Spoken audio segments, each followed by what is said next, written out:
चलिए दोस्तों, आज हम पढ़ने वाले हैं बिहार की मिट्टी के बारे में।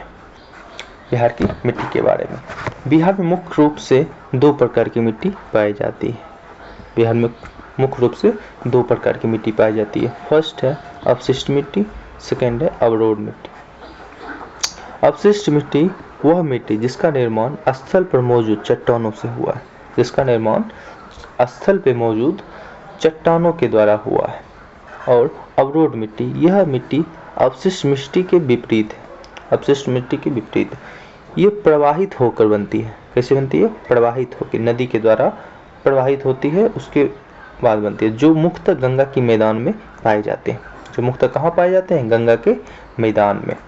भौतिक, रासायनिक तथा संरचना के आधार पर बिहार की मिट्टियों को निम्न प्रकार में विभाजित किया गया।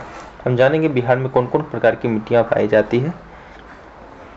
चलिए, सबसे फर्स्ट है तराई क्षेत्र की मिट्टी। क्या है? तराई क्षेत्र की मिट्टी। यह बिहार की उत्तरी सीमा पश्चिमी चंपारण से किशनगंज तक 5 से 7 किलोमीटर तक चौड़ी पट्टी के रूप में पाई जाती है। तराई क्षेत्र की मिट्टी। तराई आप समझते हैं, पहाड़ के जो निकट वाले इलाका होते हैं उसे हम तराई बोलते हैं। यह बिहार की उत्तरी सीमा, उत्तरी जानते हैं, ऊपर नेपाल के पास, ये पश्चिम चंपारण से लेकर किशनगंज तक 5 से 7 किलोमीटर चौड़ाई में ये मिट्टी पाई जाती है। इसका रंग भूरा एवं पीला होता है। इसमें कंकड़ एवं रेत की मात्रा अधिक होती है, क्योंकि ये पहाड़ की बहुत ही नजदीक है। चलिए, नेक्स्ट है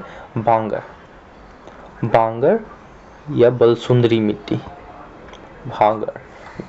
यह पुरानी जलोढ़ मिट्टी होती है। ये कैसी मिट्टी होती है? पुरानी जलोढ़ मिट्टी।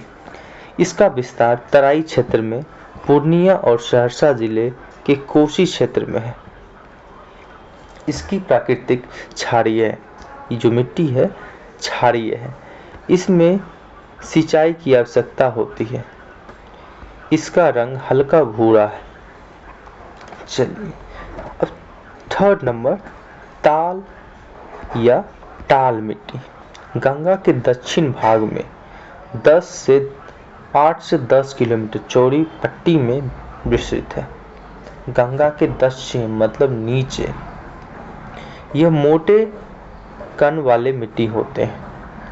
यह वर्षा जल के भरे होने के कारण यह खड़ी फसल हेतु उपयुक्त नहीं है।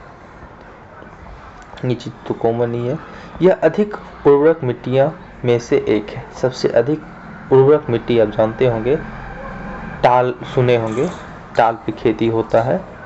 ये बहुत ही उपजाऊ होते हैं। नेक्स्ट है खादर मिट्टी। यह नवीन जलोढ़ मिट्टी है। क्या मिट्टी है? नवीन जलोढ़ मिट्टी। इसका विस्तार बांगर के दक्षिण क्षेत्र में है।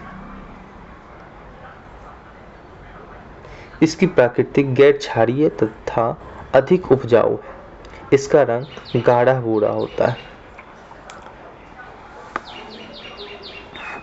चलिए, नेक्स्ट है केवाल पुरानी जलोढ़ मिट्टी। इसका विस्तार गंगा के दक्षिण भाग रोहतास से भागलपुर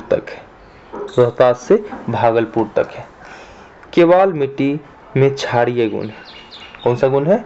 क्षारीय गुण है। केवाल मिट्टी में अम्लीय गुण और करेल मिट्टी में क्षारीय गुण है और केवाल मिट्टी में अम्लीय गुण है। ये दोनों दो चीजें नहीं। चलिए, सिक्स है बुलथर मिट्टी। कैमूर तक से राजमहल तक 8 से 15 किलोमीटर चौड़ी पट्टी का विस्तार है। इसकी उर्वरता काफी कम है। इसकी प्रकृति अम्लीय है। समझ चुके हैं? इसकी प्रकृति जो है अम्लीय है। अगर आपको वीडियो अच्छा लगा है तो चैनल को सब्सक्राइब कीजिए और वीडियो को लाइक कीजिए।